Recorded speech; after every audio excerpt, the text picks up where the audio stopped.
Olá, queridos, a graça e a paz do Senhor Jesus. Estamos caminhando na nossa jornada bíblica e essa é a segunda parte da nossa reflexão sobre o livro de Atos dos Apóstolos. Mais um episódio, portanto, do Trilhando na Palavra.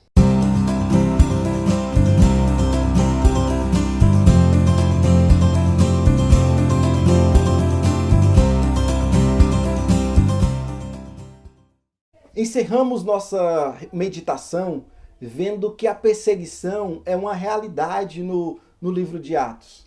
Mas mesmo com a perseguição acontecendo, nós vamos perceber que a igreja do Senhor persevera na pregação da palavra de Deus.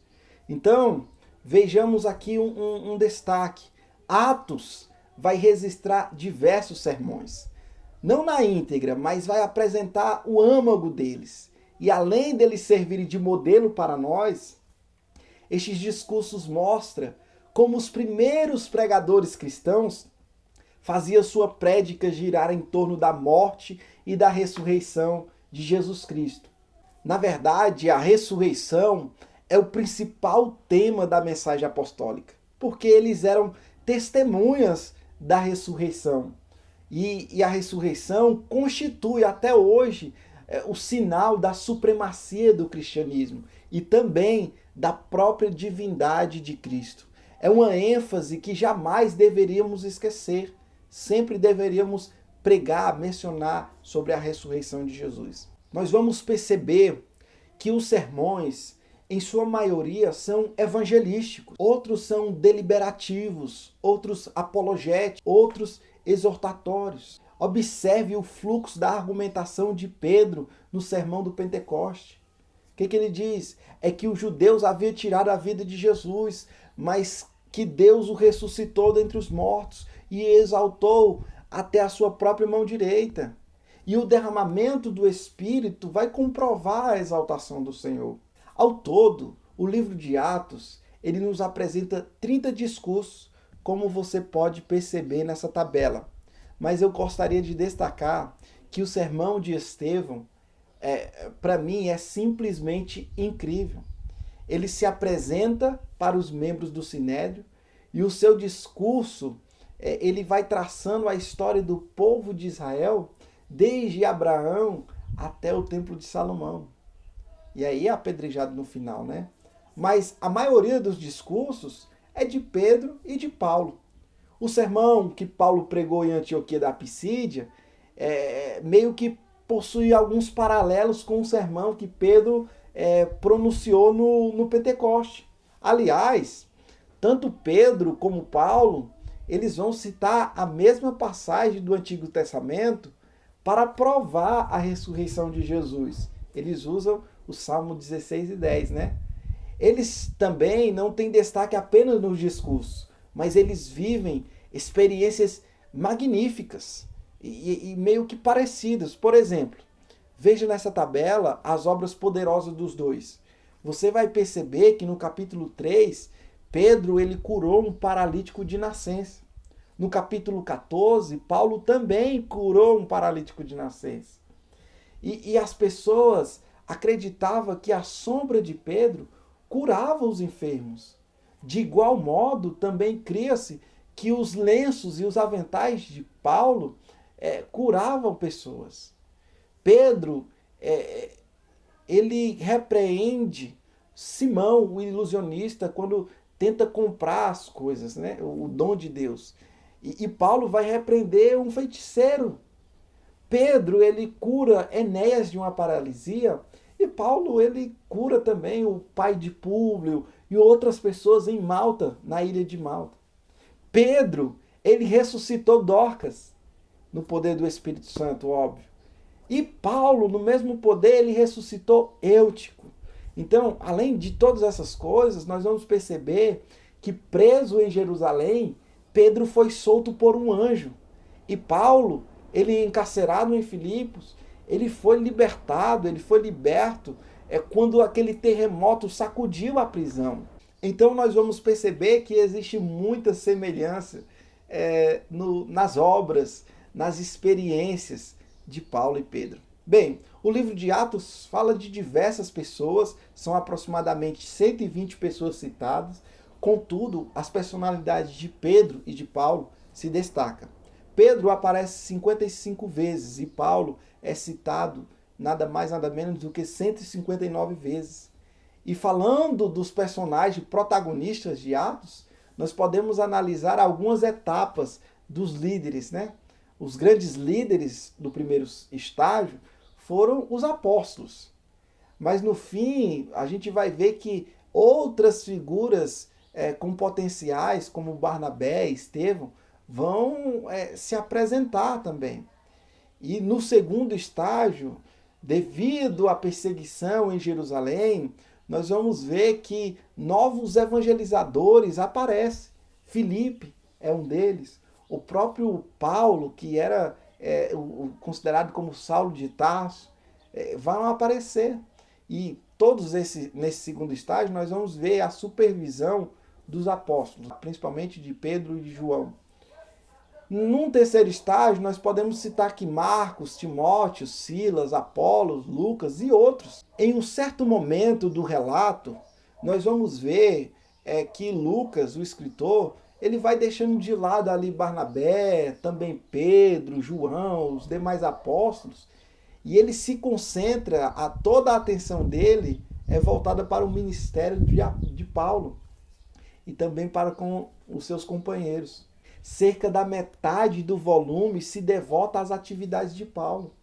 Podemos classificar também aqui um terço as atividades de Pedro e mais ou menos aí um sexto para os outros líderes da igreja primitiva, digamos com menor envergadura, né? Se fôssemos fazer a pergunta quem é Paulo, por que tanto destaque, nós teríamos que gravar um novo vídeo, porque teria muita coisa para falar sobre o apóstolo Paulo.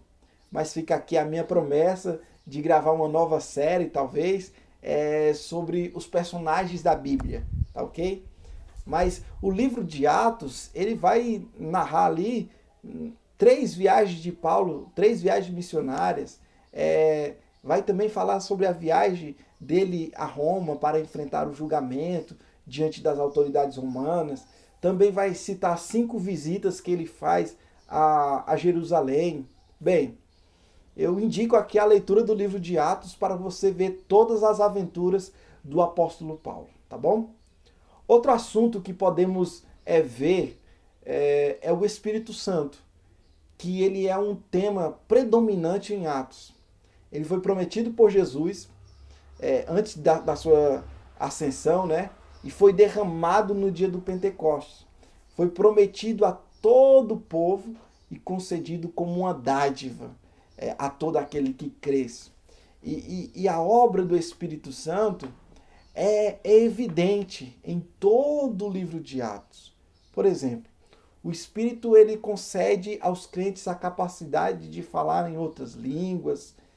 Mais tarde a gente vai ver os crentes, quando oravam juntos, eles estavam cheios desse Espírito, quando estavam orando por Pedro, por João. Estevão, cheio do Espírito Santo, ele proclamava o Evangelho com intrepidez aos judeus, também aos helenistas, principalmente nas sinagogas de Jerusalém. O Espírito Santo ele foi derramado sobre os samaritanos, e isso indica que aquele muro de separação entre os cristãos judeus e os cristãos samaritanos havia sido efetivamente removido, derrubado. Já não tem mais essa separação. A mesma coisa acontece quando o Espírito é derramado na casa de Cornélio. E a ideia é aqui que os judeus eles tinham que aceitar que a palavra de Deus também tinha sido dado aos gentios, da mesma maneira que o dom foi concedido aos de Jerusalém, aqueles que haviam crido no Senhor Jesus. Então não há mais separação. O Espírito Santo ele traz essa unidade. Por fim, o Espírito Santo ele derrama também o poder sobre aqueles discípulos de João Batista em Éfeso, e eles se tornaram parte da comunhão cristã. Bem, O livro de Atos, ele pulsa essa nova vida, a vida do Espírito Santo. Por toda parte ele é visto como o diretor, a fonte de poder, o consolador, o edificador. Nos evangelhos, nós ouvimos os ensinos de Jesus. E em Atos, nós podemos perceber o efeito desses ensinos na vida dos apóstolos. Atos, na verdade, não é um registro dos Atos dos Apóstolos, porque, na verdade, não tem uma narrativa extensa apresentada dos apóstolos, dos 12 apóstolos, mas, na verdade, aqui ele vai registrar os atos do Espírito Santo através dos apóstolos. O livro também destaca a ação do Espírito Santo no que diz respeito à oração, à estratégia missionária, ao conforto das igrejas, os dons espirituais e muito mais. Fica bastante claro que antes das decisões tomadas pelos apóstolos, o Espírito Santo era quem planejava, quem direcionava os seus servos no avanço do reino de Deus. E esse mesmo Espírito não teve só uma participação ativa. Ele é o protagonista, ele é o herói da narrativa. O Espírito Santo, ele é o intermediador, ele quem batiza, quem concede poder. Ele agiu no Antigo Testamento, é destaque no Novo, ele distribui dons, concede intrepidez aos crentes. O Espírito Santo não pode ser enganado, pois ele é Deus. Ele instrui acerca do evangelismo. Foi ele quem arrebatou Filipe, ele confortou a igreja, ele que dá o crescimento à igreja. Ele fez saber muitas coisas antes de ocorrer. Ele também foi dado aos gentios, a nós os gentios. Graças a Deus que nós temos o Espírito Santo. E é o mesmo Espírito que vai separar Barnabé e Saulo para levar o evangelho aos gentios até os confins da terra. Ele também vai impedir algumas viagens dos missionários, porque a ele pertence o itinerário. E a principal atividade dele é encher os crentes. E esse termo encher é aquela parte da presença, da capacitação. No capítulo 2, versículo 4, todos ficaram cheios do Espírito Santo. Eu destaco mais uma vez aqui a pessoa de Estevão, que era um dos 7 diáconos, que estava cheio do Espírito Santo. Então o Espírito Santo também tem uma narrativa que ele vai proteger a igreja da mentira de Ananias e Safira. O Espírito Santo, ao executar o julgamento na comunidade, ele vai proteger de uma forma zelosa a integridade da igreja. Porque o Espírito Santo, ele vê tudo o que acontece na igreja. Por último, o Espírito Santo é a chave do sucesso da proclamação do Evangelho. O Espírito Santo, ele é a fonte da pregação eficaz. Ele é aquele que realiza os poderes miraculosos. Ele que dá sabedoria às decisões da igreja. Ele que, de uma certa forma, é a autoridade administrativa. Ele que traz a orientação em geral. Concluindo, uma vez que o Espírito Santo é o poder dominante em Atos, tanto na vida dos indivíduos como na vida comunitária dos cristãos primitivos, há quem diga que esse livro deveria ser chamado o Evangelho do Espírito Santo. Ou outro título, né? Atos do Espírito Santo. Até porque o Espírito Santo é central no livro, aparecendo 52 citações do Santo Espírito. Ele é o responsável pela disseminação do cristianismo. Por esta razão, não é admirável que em uma geração os apóstolos se movimentaram em todas as direções, pregando o evangelho a todas as nações. No final das contas, eu faço como Lucas, né, que o crédito de todo esse sucesso é atribuído à atividade do Espírito Santo. A ele toda a honra, a ele toda a glória. É pelo Espírito Santo que o evangelho vai se expandindo. E o evangelho, ele se expande no poder do Espírito Santo. Ele começa em Jerusalém e ele chega na Palestina, ele chega na Antioquia, na Galácia, ele vai chegar na Macedônia, vai chegar na Acaia, chega em Cesareia e por fim o evangelho também chega a Roma. Ou seja, o livro ele começa com a pregação do evangelho em Jerusalém, a metrópole da nação judaica, e termina em Roma, a verdadeira metrópole do poder mundial daquela época. Agora, só um detalhe. Se você me questionar por que a proclamação do evangelho começou e teve que começar em Jerusalém, porque ele não começou em Belém, onde Jesus nasceu, ou porque ele não começou em Nazaré, onde ele foi criado, a resposta é porque devia ser em Jerusalém. E eu diria que deveria ser em Jerusalém por dois motivos. Primeiro, era estratégico começar em Jerusalém. Jerusalém era o ponte da religiosidade. E por causa das festas, sempre multidões estavam presentes. No caso da festa do Pentecoste, tinha pessoas de diversos lugares. O texto vai dizer, nós somos partas, nós somos medos, somos de Elão, somos da Mesopotâmia, somos da Judéia, da Capadócia, do Ponto, da província da Ásia, da Frígia, da Panfilha, do Egito, das regiões da Líbia. Alguns são de Roma, outros são judeus. Vai falar também que alguns eram de Cretas, outros da Arábia.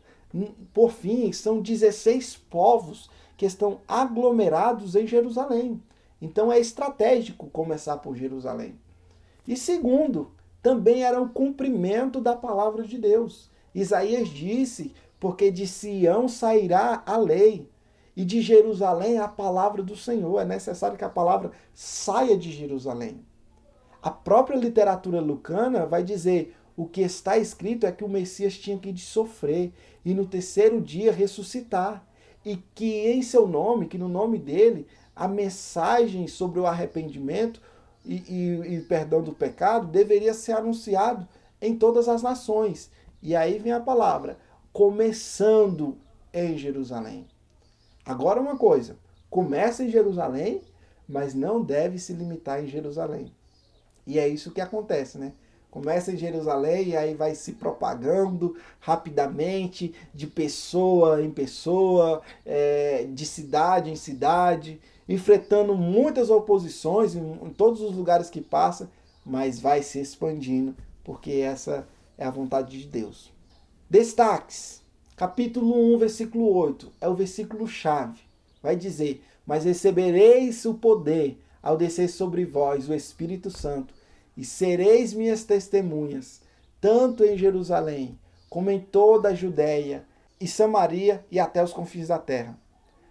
Esse texto aqui, ele apresenta um esboço. Então, as principais divisões são as seguintes, né? Atos 1:8, o poder vem. Depois nós vamos ver o testemunho em Jerusalém, o testemunho na Judéia, o testemunho em Samaria e o testemunho até os confins da terra.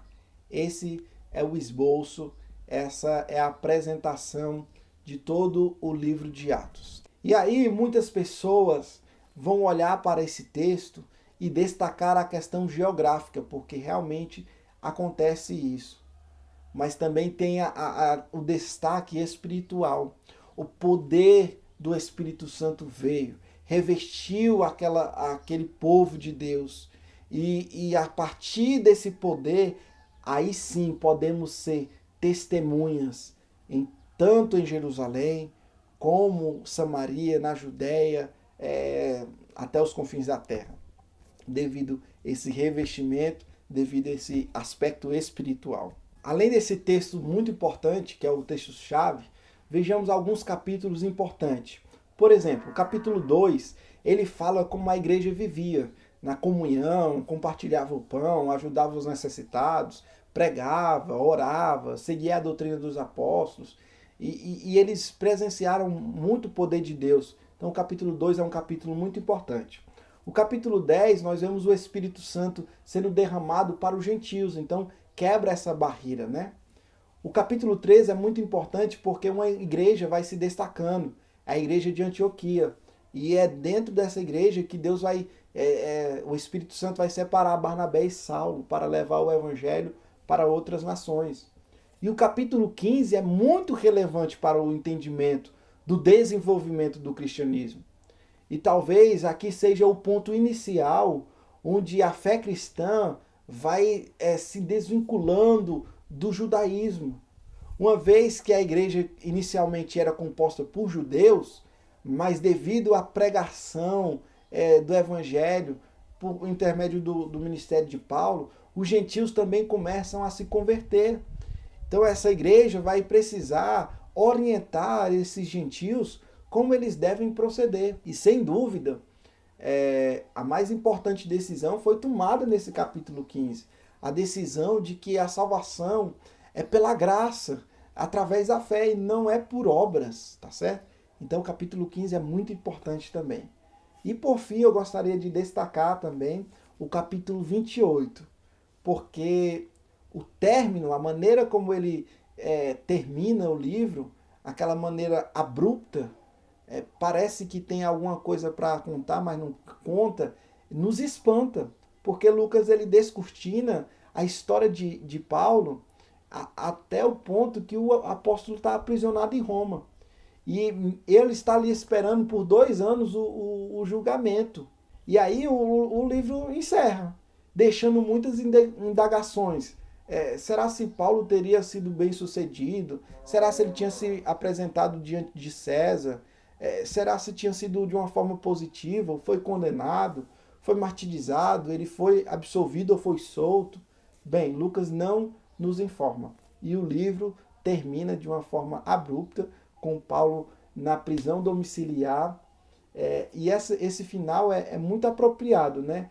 Porque o livro inteiro de Atos é como se fosse um prólogo. Ou seja, Jesus não terminou a sua obra. A narrativa da história da igreja, podemos dizer que foi iniciada por Lucas. Ele escreve ali como começou, mas só terminará com a volta gloriosa de Jesus. E o último versículo é sensacional. O texto vai dizer, pregando o reino de Deus e com toda a intrepidez, sem impedimento algum. Ele ensinava as coisas referentes a Jesus Cristo. A ideia aqui não é que não haverá dificuldades, não haverá perseguições, mas a ideia aqui é que não haverá impedimento. Eu faço minhas as palavras de Gamaliel, quando ele disse ao conselho que apareceu Teudas, apareceu Judas, outras pessoas apareceram se dizendo ser algo e até conseguiram juntar muitos seguidores, mas quando eles morreram, todos os seus discípulos foram espalhados. Mas os versos 38 e 39 diz o seguinte: portanto, neste caso de agora, não faça nada contra estes homens. Deixe que vão embora, porque se esse plano ou esse trabalho vem de seres humanos, ele desaparecerá. Mas se vem de Deus, vocês não poderão destruí-lo, pois neste caso estarão lutando contra o próprio Deus. Então, aqui Gamaliel ele traz essa verdade profunda de que Deus ele é o promotor da obra. Atos, ele fala da história da igreja. Esta igreja que tem passado por muitas adversidades e apesar de todas essas adversidades, nós sabemos que ela permanecerá, porque é obra de Deus. E para os perseguidores fica a dica: duro é pelejar contra o Senhor. Resumindo, a igreja, após a ascensão de Jesus, ela permaneceu obediente ao Senhor. Ela foi revestida de poder, vivendo um avivamento. Então essa igreja começa a pregar. E ela, ao pregar, ela sofre perseguições, passa por sofrimentos em todos os aspectos da vida. Contudo, eles perseveram e avançam no trabalho da proclamação, de tal maneira que eles começam a enviar missionários para outros lugares, em todo o território do império. Eles começam a plantar a igreja, que posteriormente essas igrejas começam a se multiplicar. Então aqui nós podemos ver algumas características dessa igreja primitiva que nos inspira. Eles tinham desapego aos bens materiais, eles tinham desapego até à própria vida. A igreja vivia em unidade, em comunhão, eles tinham dependência total do Espírito Santo, pregavam o evangelho, serviam uns aos outros, aquela diaconia, eles tinham uma vida de oração, em todos havia o temor, eles cuidavam das vidas, tá certo? Então que você possa desfrutar desse texto maravilhoso, que você possa continuar escrevendo a história dessa igreja vitoriosa no Espírito de Deus, tá bom? E agora, com todo esse contexto, nós podemos avançar trilhando pelas cartas paulinas e que o Senhor te abençoe nessa caminhada maravilhosa que é estudar a palavra de Deus. Até uma próxima, se Deus quiser, compartilha com outras pessoas, deixa seu comentário aí também sobre a história da igreja em Atos dos Apóstolos, tá bom? Trilhando na palavra, Deus abençoe. Tchau, tchau.